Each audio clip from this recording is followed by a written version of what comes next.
Capsicum curry ಮಾಡೋದಕ್ಕೆ ಮೊದಲಿಗೆ ಒಂದು 4 ಸ್ಪೂನಷ್ಟು ಎಣ್ಣೆ ಕುಕ್ಕಿಂಗ್ ಆಯಿಲನ್ನು ಹಾಕ್ಕೊಳ್ತಾ ಇದ್ದೀನಿ.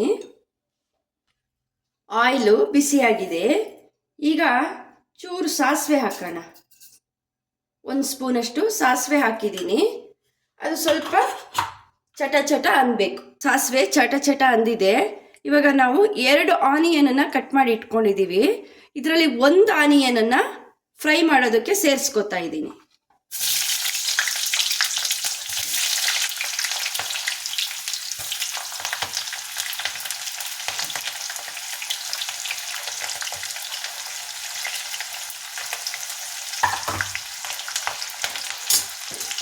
ಆನಿಯನ್ನು ಚೆನ್ನಾಗಿ ಈ ಥರ ಫ್ರೈ ಆಗಬೇಕು.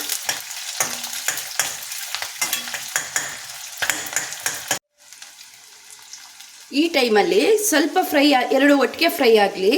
ಈ ಟೈಮಲ್ಲಿ ನಾವು ಕ್ಯಾಪ್ಸಿಕಮ್ 2 ಕ್ಯಾಪ್ಸಿಕಮನ್ನು ಈ ಸೈಜ್ಗೆ ಕಟ್ ಮಾಡಿ ಇಟ್ಕೊಂಡಿದ್ದೀನಿ. ಇದನ್ನು ಸೇರಿಸ್ಕೊಳ್ಳೋಣ. 2 ಆಯಿಲಲ್ಲಿ ಫ್ರೈ ಆಗಬೇಕು. ಇದಿವಾಗ ಚೆನ್ನಾಗಿ ಆಯಿಲಲ್ಲಿ ಫ್ರೈ ಆಗಲಿ. ಅಷ್ಟೊತ್ತಿಗೆ ನಾವು ಇದಕ್ಕೆ ಬೇಕಾಗಿರೋ ಮಸಾಲೆನ ರುಬ್ಕೊಳ್ಳೋಣ. ಮಸಾಲೆ ರುಬ್ಕೊಳ್ಳೋದಕ್ಕೆ ಏನೇನು ಬೇಕು ನೋಡೋಣ. ಇದೊಂದು ಮುಚ್ಚಳದಲ್ಲಿ ಮುಚ್ಚಿಟ್ಟಿಡೋಣ. ಈಗ ಮಸಾಲೆ ರುಬ್ಕೊಳ್ಳೋಣ. ಇದೊಂದು ಸಣ್ಣ ಬೆಂಕಿಲಿ ಫ್ರೈ ಆಗಲಿ. ಕ್ಯಾಪ್ಸಿಕಮ್ ಬಾತ್ ಮಾಡೋದಕ್ಕೆ ರುಬ್ಕೊಳ್ಳೋಕೆ ಬೇಕಾಗೋ ಮಸಾಲೆ ಒಂದು ಅರ್ಧ ಈರುಳ್ಳಿನ ಕಟ್ ಮಾಡ್ಕೊಂಡಿದ್ದೀನಿ. ಅದನ್ನು ಹಾಕ್ಕೊಳ್ತಾ ಇದ್ದೀನಿ. ಹಾಗೆ 2 ಟೊಮೆಟೊನೂ ಕಟ್ ಮಾಡ್ಕೊಂಡಿದ್ದೀನಿ. 2 ಮೀಡಿಯಮ್ ಸೈಜ್ದು ಟೊಮೆಟೊ. ದೊಡ್ಡದಾದರೆ ಒಂದೇ ಸಾಕು. ಸ್ವಲ್ಪ ಚಿಕ್ಕದಿತ್ತು 2 ಟೊಮೆಟೊ ಹಾಕ್ಕೊಳ್ತಾ ಇದ್ದೀನಿ. 2 ಟೊಮೆಟೊ. ಹಾಗೆ ಒಂದು 10 ಬೆಳ್ಳುಳ್ಳಿ ಎಸ್ಲು, ಒಂದು ಚಿಕ್ಕ ಪೀಸ್ ಶುಂಠಿ ಜಾಸ್ತಿ ಬೇಡ, ಒಂದು 3 ಹಸಿಮೆಣಸು ಇದನ್ನು ಹಾಕ್ಕೊಳ್ತಾ ಇದ್ದೀನಿ. ಶುಂಠಿನ ಚೂರು ಹೆಚ್ಚು ಹಾಕ್ಕೊಳ್ಳೋಣ. ನೋಡಿ, 3 ಹಸಿಮೆಣಸು, ಚೂರು ಶುಂಠಿ, ಒಂದು 10 ಬೆಳ್ಳುಳ್ಳಿನೂ ಹಾಕ್ಕೊಳ್ತಾ ಇದ್ದೀನಿ. ಈಗ ಇದಕ್ಕೆ ಇಷ್ಟು ಕೊತ್ತಂಬರಿ ಸೊಪ್ಪು. ಕಾಯಿ ಚಿಪ್ಪಿಂದ ಬಿಟ್ಕೊಂಡ್ಬಿಟ್ಟಿತ್ತು, ಅದಕ್ಕೆ ಕಟ್ ಮಾಡ್ಕೊಂಡಿದ್ದೀನಿ. ಇಷ್ಟು ಕಾಯಿ ತುರಿದಿದ್ದಾದರೆ ಒಂದು ಕಾಫಿ ಗ್ಲಾಸ್ ಅಥವಾ ಒಂದು ಚಿಕ್ಕ ಬೌಲಲ್ಲೂ ಸಾಕು. ಇಷ್ಟು ಕಾಯಿನ ಹಾಕ್ಕೊಳ್ತಾ ಇದ್ದೀವಿ. ಇಷ್ಟು ಬಿಳಿ ಎಳ್ಳು, ಇದು ಆಪ್ಷನಲ್ಲು, ಬೇಕಾದರೆ ಹಾಕ್ಕೊಳ್ಳಿ, ಬಟ್ ಟೇಸ್ಟ್ ಕೊಡುತ್ತೆ. ಬಿಳಿ ಎಳ್ಳು ಇಷ್ಟು. ಒಂದು 10 ಸಿಪ್ಪೆ ತೆಗೆದಿರೋ ಬಾದಾಮಿ. ಈ ಪ್ಲೇಸಲ್ಲಿ ಗೋಡಂಬಿನೂ ಹಾಕೋಬೋದು. ಮನೇಲಿ ಗೋಡಂಬಿ ಖಾಲಿಯಾಗಿದೆ, ನಾನು ನೋಡ್ಕೊಂಡಿಲ್ಲ. ಸೊ ಬಾದಾಮಿನ ಹಾಕ್ತಾ ಇದ್ದೀನಿ. ಒಂದು 10 ಬಾದಾಮಿ ಹಾಕ್ಕೊಂಡ್ರೆ ಆಯಿತು. ಈಗ ಇದನ್ನೆಲ್ಲ ರುಬ್ಕೊಳ್ಳೋಣ.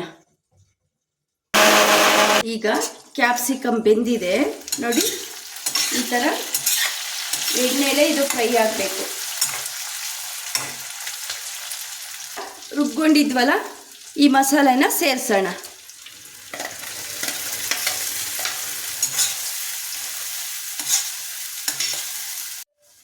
ಇದಕ್ಕೆ ನೀರು ನೋಡಿ ಸೇರಿಸ್ಕೋಬೇಕು. ಸ್ವಲ್ಪ ಗಟ್ಟಿ ಇರಬೇಕು. ಸ್ವಲ್ಪ ನೀರು ಹಾಕ್ಕೊಳ್ಳೋಣ. ಚೆನ್ನಾಗಿ ಕುದಿಬೇಕು. ಹಾಗಾಗಿ 1 ಕಪ್ಪಷ್ಟು ನೀರು ಹಾಕ್ತಾ ಇದ್ದೀನಿ. ನೀರು ಹಾಕಿದ್ದೀನಿ ನೋಡಿ. ಇಷ್ಟು ನೀರು ಸಾಕು. ಥಿಕ್ನೆಸ್ ತೋರಿಸ್ತೀನಿ. ಕುದ್ದಾಗ ಇನ್ನು ಚೂರು ಗಟ್ಟಿ ಬರುತ್ತೆ ನೋಡಿ. ಇಷ್ಟು ಚಪಾತಿ, ದೋಸೆ, ಪೂರಿ ಎಲ್ಲದಕ್ಕೂ ತುಂಬ ಚೆನ್ನಾಗಾಗತ್ತೆ.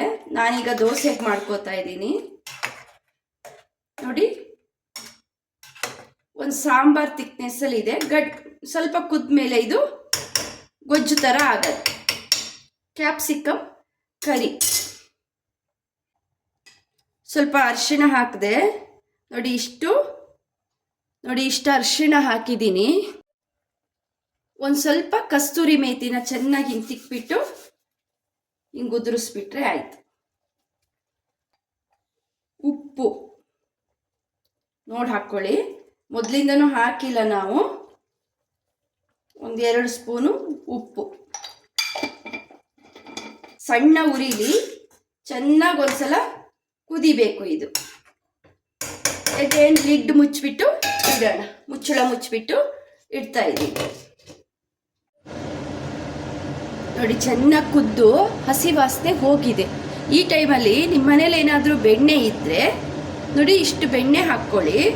ಇಲ್ಲಾಂದರೆ ಹಾಲು ಕೆನೆನೂ ಹಾಕ್ಕೋಬೋದು, ಇಲ್ಲ ಚೂರು ತುಪ್ಪನೂ ಹಾಕ್ಕೊಂಡ್ರೂ ಚೆನ್ನಾಗಿರುತ್ತೆ. ಚೂರು ಬೆಣ್ಣೆನ ಮಿಕ್ಸ್ ಮಾಡಿದ್ದೀನಿ. ಇನ್ನು 1-2 ನಿಮಿಷ ಕುದೀಲಿ, ಮತ್ತೆ ಆಫ್ ಮಾಡೋಣ. ನೋಡಿ ಕ್ಯಾಪ್ಸಿಕಮ್ ಕರಿ ರೆಡಿಯಾಗಿದೆ. ಇದು ಚಪಾತಿ, ದೋಸೆ, ಪೂರಿ ಎಲ್ಲದಕ್ಕೂ ಚೆನ್ನಾಗಿರುತ್ತೆ. ಒಂದು ಸಲ ಮನೇಲಿ ಟ್ರೈ ಮಾಡಿ. ಇಷ್ಟ ಆದಲ್ಲಿ ಒಂದು ಲೈಕ್ ಮಾಡಿ, ಕಾಮೆಂಟ್ ಮಾಡಿ. ಹಾಗೆ ನನ್ನ ಚಾನಲನ್ನು ಸಬ್ಸ್ಕ್ರೈಬ್ ಮಾಡದೆ ನೋಡ್ತಾ ಇದ್ದಲ್ಲಿ ಸಬ್ಸ್ಕ್ರೈಬ್ ಮಾಡಿ ನೋಡಿ. ಮತ್ತೊಂದು ವಿಡಿಯೋದೊಂದಿಗೆ ಮತ್ತೆ ಸಿಗ್ತೀನಿ. ಅಲ್ಲಿವರೆಗೂ ಎಲ್ರಿಗೂ ನಮಸ್ಕಾರ. ಹೀಗೆ ಹರಸಿ ಹಾರೈಸಿ. Thank you.